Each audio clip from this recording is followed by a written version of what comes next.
Welcome to Eldercare Illuminated, Torchlight's caregiving podcast. Eldercare Illuminated addresses the ins and outs and ups and downs of caring for your loved ones. Join us for interesting conversations with eldercare specialists, geriatric care managers, attorneys, and ordinary people with extraordinary caregiving experiences. Hello, everyone. Welcome to today's episode of Eldercare Illuminated. Today, we're checking back in with my friend and colleague, Alison. We talked with Alison last November after her father moved to an assisted living facility. Up until that time, he had been living independently, driving, managing on his own in his own home. Welcome back, Alison. Thank you. Good to be here. You are so generous to share your story with us. When we talked last fall, you were already anticipating that it would be necessary to help your dad retire from driving. In November, I asked if you had a plan if it were to become urgent for your dad to stop driving. What happened that made you decide that it was time to do it? My father just turned 93, and over the last few months since we talked, he has been declining, not dramatically, but just enough, both cognitively and physically, that the fact that he was still driving, it just sort of became ridiculous. He's very elderly and he can get confused, and he just does not look like a person who should be getting behind the wheel of a car. So as winter started, I think he knew that too. He knew he needed to stop, but he just couldn't admit it. So he kind of unofficially stopped. What I noticed in starting, December-ish was that any threat of bad weather would be an explanation for why he hadn't gone out in the car. And actually, it's been a pretty mild winter, as you know, so, like rain or whatever. And then before we knew it, it had been 3 weeks since he went anywhere in the car. And at that point, he had a dead battery. So it was all good. So he essentially stopped himself. But he just didn't acknowledge it. So that gave us a foot in the door to start talking with him about it. And, my siblings and I, we knew that we could have just left the situation as it was. We could have just let him not drive, sit there with a dead battery and not say anything about it. But we, for our own peace of mind, we really needed to get the car away from him because he is a little confused and there was always the risk that he could do something.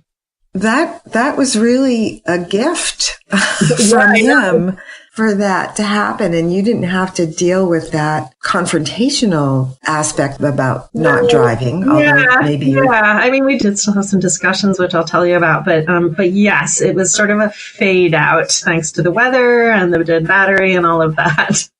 So how were your siblings involved in the discussions and the decision? They don't live near you and your father, do they? No. I think I mentioned last time that one of my two sisters is particularly good about getting him to do things that he doesn't want to do.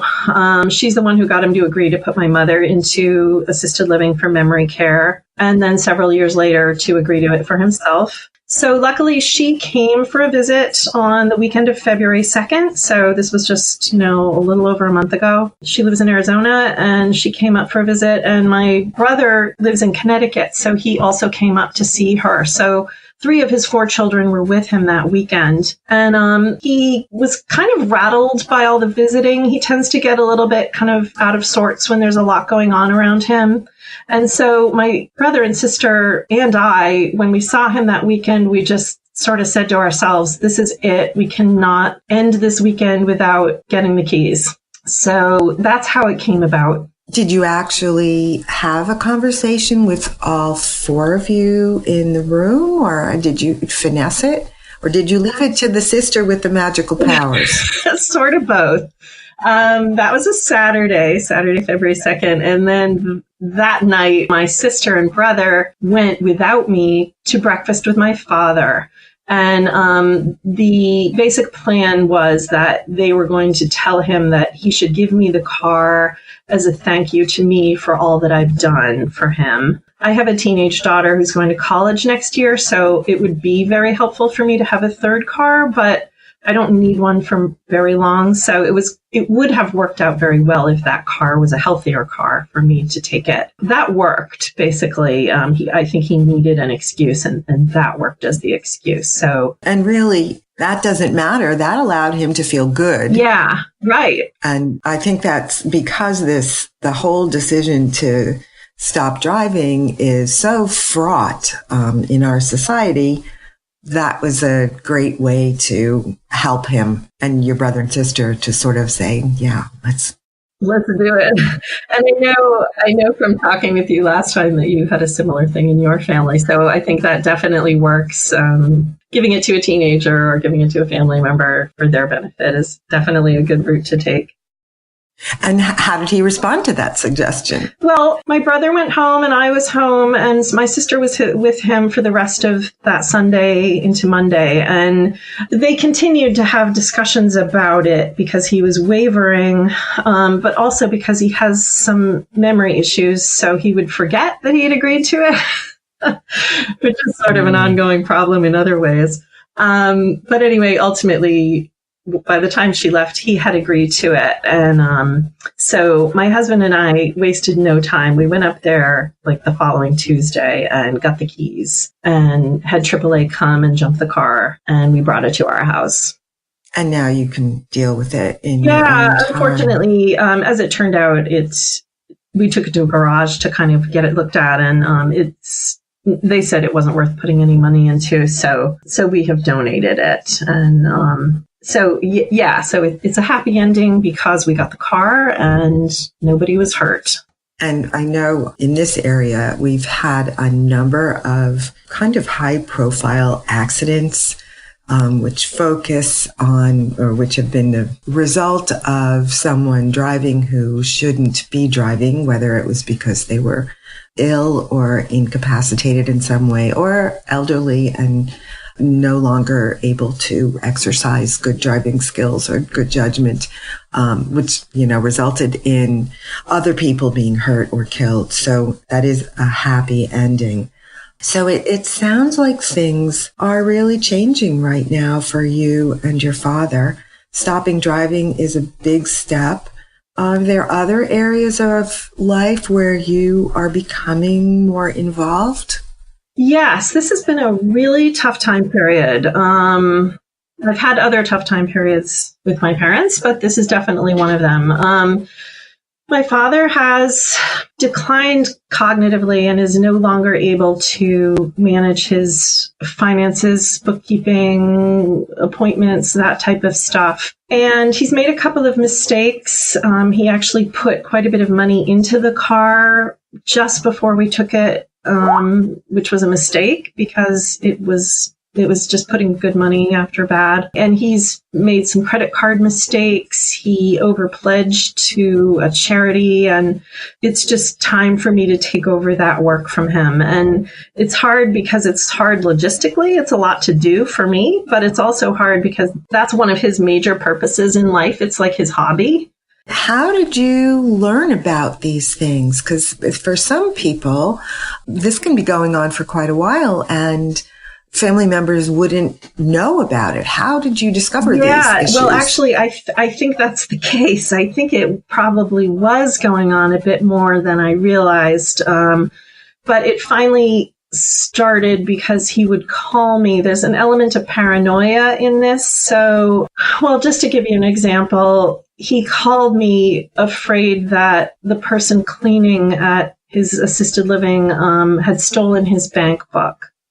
And first of all, I know that his bank book is obsolete. So I knew that was not right. But by the time he had called the bank to tell them that happened, but he told them that it was his checkbook. But I have his checkbook. So it was just like a series. There have just been kind of a series of calamities like that. And then there was a thing where he owed a church that he really no longer is able to attend. He had pledged a lot of money to them, but it was a mistake. He really just meant to give sort of, $500 for the year or something. So I corrected that. And it was just kind of one thing after another. And it's still going on. like I said, I've taken his checkbook, and pretty soon I need to get his credit card away from him and stuff like that. So how is he coping with these changes? And I know that parents who are going through a cognitive issue, and so you and I are talking, and the language that we're using, I think if my mom were to hear me talking about, I have to get her checkbook away from her, or like she can't use credit cards anymore, she would become very furious with me. But it's okay for us to talk that way. But how is he dealing with this? Because conceptually, even with his impairments, he, I'm sure, gets it and can feel that things are slipping in terms of his control over his own life. And thank you for clarifying that I'm using harsher language than I would with him. No, I mean, when you're in this position, that's where you are. I have to get my dad off the road. I have to get my mom off the road before she kills someone. That's the language we use because we're upset. He's creating confusion for him. So it's sort of a catch-22 because the confusion is requiring this, but it's also making him more confused. So he agrees. I sat him down yesterday and said, Dad, your testing showed that you have 20% cognitive impairment. I think you know yourself that it's beyond you now to do this paperwork and taxes and you have to trust someone. There's no reason not to trust me. I facilitated the sale of your house very successfully. I have my own finances that I handle. I'm your best bet, essentially. And he agrees with that. And so what we've decided to do is that discussion came about because I was asking him to let me forward his mail to me. So at the moment, I'm still waiting for it to go into place, but his mail hopefully will be coming to me, which will allow me to change all his addresses. Unfortunately, mail forwarding is short term, so I still have to reach out to all of the places from which he gets mail, which is unexpectedly more than you might think. I mean, there's stuff about life insurance, health insurance, banking, CDs coming due, all that kind of stuff. And so all of those places I have to reach out to with the documents, which, I'll tell you about soon. But anyway, so that I'm really right in the middle of it right now. And it is a lot of work. And I think for all that work, you deserve an old car with a dead battery. In Torchlight's podcasts and webinars, we frequently talk about the importance of completing certain legal documents early on. And we're talking about more than a will, which simply focuses on the distribution of property after death. But really the most important documents, as far as living the life you want to live, and I'm talking about your dad living the life he wants to live, and arranging for care and help on your own terms, are the power of attorney and the advance directive and healthcare proxy, which are both documents in which a person appoints another person to make financial and legal decisions in the case of the power of attorney, and healthcare decisions in the case of the healthcare proxy, and then the advance directive documents some of your wishes. What kind of position were you in, or are you in legally, with this issue of money management? This is so important because it's just something I really knew nothing about until 3 years ago when my father, luckily at that time, he was more coherent and he had just moved to assisted living. So in 2016, we met with a lawyer who specializes in elder law, and she drew up all the documents that you just mentioned. I made a list of them because I knew we'd be talking about it. So we have a nice packet from the lawyer, which includes a will, a trust, a durable power of attorney, a healthcare proxy, HIPAA release, and a living will. And like I said, she bundled it up for us, and I've had it in a drawer literally for 3 years. And I just now took it out and really started using it. I took the documents to Staples and I scanned each one so that I can, use them as needed separately or together. But the documents give me, and also my brother, because he's 3 hours away, the right to legally act on behalf of my father in circumstances like this one. And I have used it, I am using it all the time. It's impossible to do anything You can't call people up and say, my father's 93 and I'm helping him. You have to have these documents. So it's really important. Yeah, they are going to want to see the legal document that says that you can make these changes or you can be on the account. They're going to want to verify that this is legitimate. We just did a webinar, as you know, about scams. And there are so many people out there who are targeting the elderly, this vulnerable population. And once there is a cognitive impairment involved, it's, anybody's bet how things will go. And so I'm going to mention to you, one of the things that the presenter who did this webinar for us, Steve Weissman, said was, go into or get into the 3 credit bureaus, Experian, Equifax, and TransUnion, and get a credit freeze on your dad's Social Security number. That way, nobody can try to open credit in his name. That's a great idea.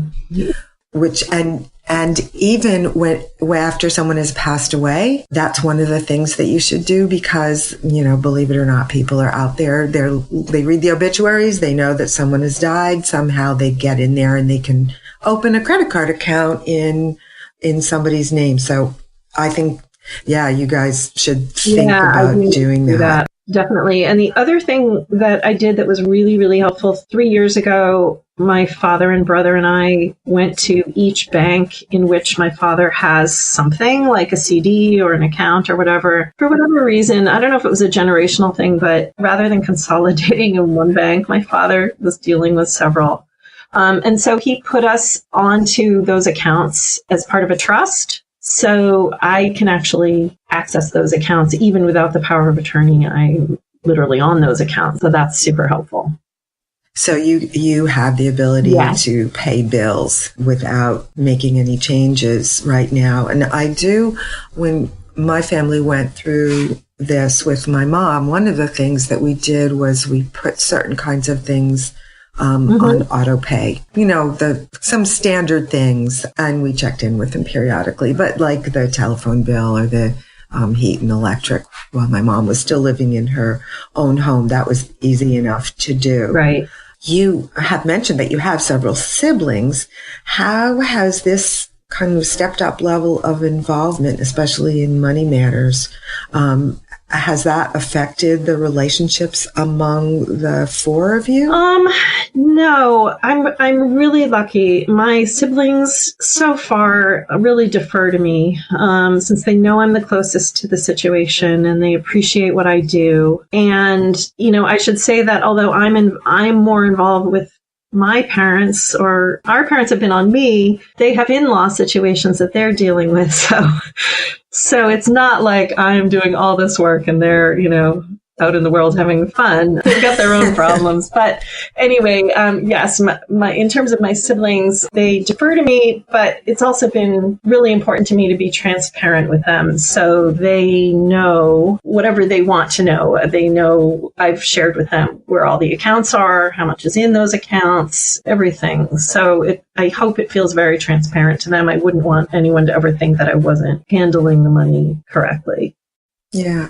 As having power of attorney, you are a fiduciary, so you have a legal responsibility to be honest and to make decisions in your father's interest, not in your own. So power of attorney confers both rights and responsibilities, but it's a protective device to protect your father and allow him to, move forward and for legal and financial things to be taken care of.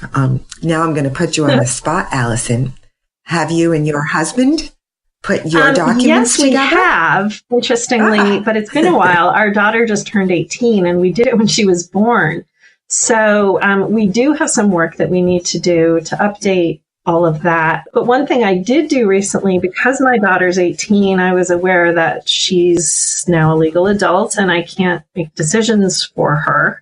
So I do have for her a power of attorney and a healthcare proxy and a HIPAA form filled out and notarized and is sitting in my desk. I hope I never need them.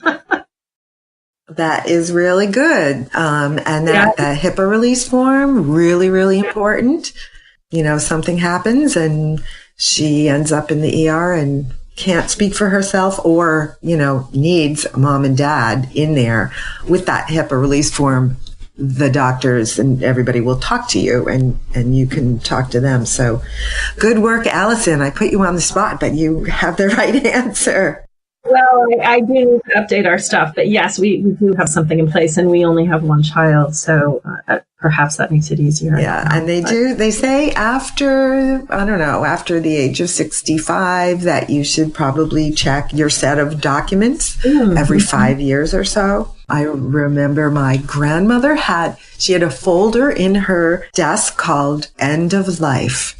And she would always make sure that we know where that folder was. My father has one of those too. Yeah, that's funny. Yeah, so people need to know where to find things. And typically some of the documents, like the will, the attorney is going to want an original. I'm just going to say this getting older and this caregiving, it's a lot of work. And of course, we're trying to do it while we have families. My daughter's applying to colleges and, there's other stuff going on too, but it definitely is a part-time job.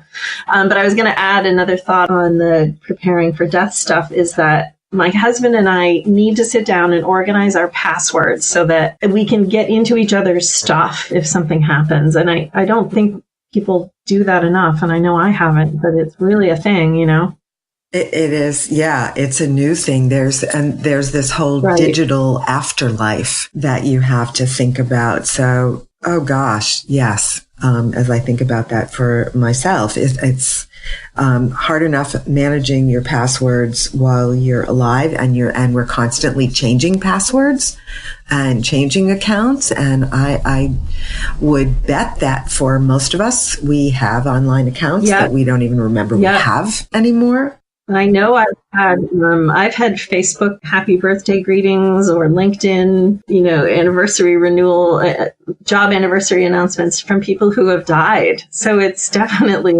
it's just something people need to be able to get in and shut the account down without a lot of effort. Oh, yeah, we're all in for it. Have you created any processes to deal with your father's stuff right now to make it all work while you're dealing with your own?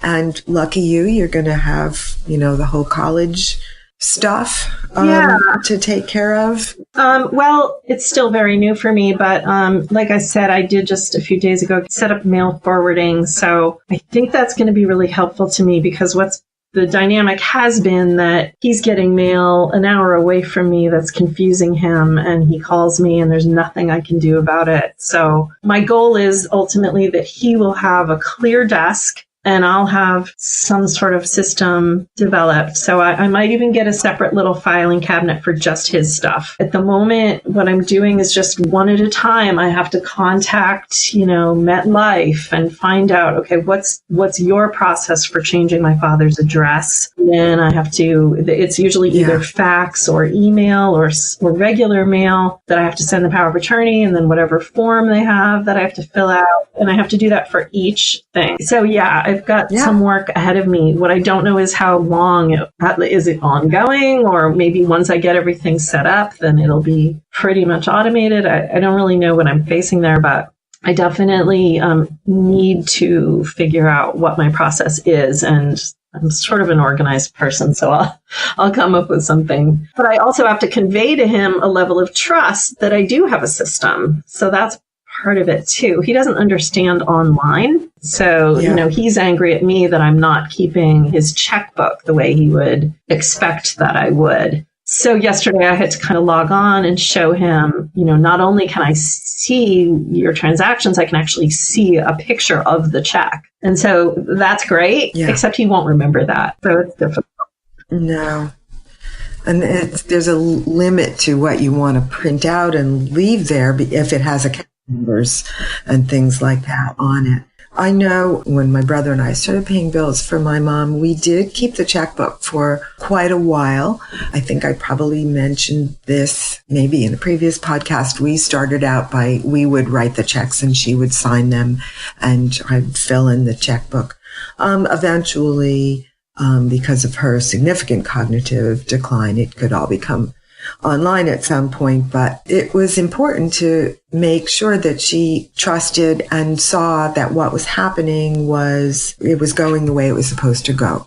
The bills would come in, they would get paid, they would be signed, they would be recorded, and, the bank statement would come in. And it's almost like a game. It's almost like a charade. It's like I have to double do everything because I have to do it online the way I would, and then I have to make sort of almost like a fake checkbook list or whatever for him so that he'll be satisfied, just to kind of prove to him that it's going the way he thinks it should go, because he doesn't understand online or modern ways of doing it at all. But right? That seems like a nice thing, a good thing that you're doing, because you're helping relieve some stress, or you're helping him transition more easily into this. And I think it would be, ripping controls away and changing things without that extra step, even though it's more work for you, is a kindness that you're doing for him. And even though he's very unlikely to say, thank you, Alison, for doing this twice because it makes me feel better,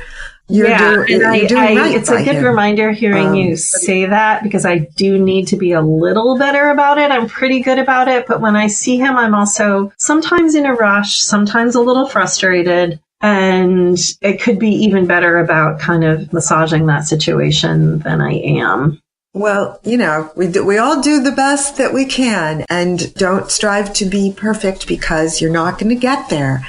But I think that when nobody's going to get there, but being kind serves you both. And I know that you are. Before we wrap this up, you're in the middle of this right now, and things seem to be changing pretty rapidly for you and your dad. Is there anything that you can look back on, even though it's not a long history, and think that you might have done differently, or you might advise someone to approach differently? Well, a couple of things. First of all, I think I mentioned last time that it's very difficult for me that the assisted living we selected for my father is an hour from where I live. And we did that because we wanted him to be able to stay in his community and be comfortable. And he was still driving at the time, so that made more sense. But that's something to definitely think twice about, because it would be so much easier for me to just hop on over than spend half an hour every day or whatever. So that's one thing. And the other thing I really regret, although it's not too late, I'm going to start keeping track of the hours that I spend helping him. He's offered to me that I should think of it as a job, and that he wants to, reimburse me somehow or whatever. So I'm going to start to try to do that. I regret that I didn't do it sooner. And even if it doesn't get monetized, at least I kind of have a way of representing what this has looked like. Time I spent selling his home and just taking him to appointments and doing his paperwork and stuff like that. So assuming that he remembers that he made that offer, it could turn out that it's almost like I treat this work for him like he's a client. So I don't know what that would look like, but that's something I have in my mind, is that this has become more than just me doing something nice for my parent. And it really is a part-time job that he would, if I didn't exist, he would have to hire someone to do this kind of stuff. And I know there are people who do this kind of stuff. There absolutely are. And it sounds like he is the kind of man who would absolutely have recognized that. There are legitimate and recognized ways that family caregivers can be paid. There can be contracts created around that. I know we do have some information on Torchlight about paying family caregivers and the kinds of record keeping that's required, and what the IRS will look at. So you might want to think about that. But also, I think keeping track of it, when you're thinking about what you've done for your dad, and you can look back and say, well, I did this part-time job for him, whether for compensation or not. Yeah. when you hear people talking about like slowing down in their life or spending time with their family or appreciating, stopping and smelling the roses in life or whatever's the expression, I feel like I already do that. I'm very good about that because I have to. So it has kind of shaped my life and how I spend my time in a way that's healthy. That's really, really important. And so it sounds like you're consciously striving for some balance between your caregiving responsibilities for your father, your caregiving and launching responsibilities for your daughter who's about to go off to school. And that's hard to do in the midst of, all of this transition. So, Alison, I want to thank you for spending time with me today. I hope that you and your dad are able to move forward gracefully through these difficult times. For listeners, if you have a Torchlight account, check out the resources that we have available on working through the whole driving dilemma and ways to help your loved ones stay engaged with the community, because that's important. Once someone stops driving, how are they going to maintain social connections? If you're not working through these issues at present, it always pays to start the conversation early with your family. That goes a long way to smoothing these rocky transitions, whether it's about driving or about managing finances or whatever else you're facing in terms of change, because things will always change. Listeners, take care of yourselves, and we'll see you on the next episode of Torchlight's Eldercare Illuminated podcast. Thanks for listening to Eldercare Illuminated, a Torchlight caregiving podcast. Find other episodes of Eldercare Illuminated on iTunes, Spreaker, and Podcast Go. If you're interested in bringing Torchlight Elder or any of Torchlight's other caregiving products to your workplace, please contact info@torchlight.care. That's info@torchlight.care.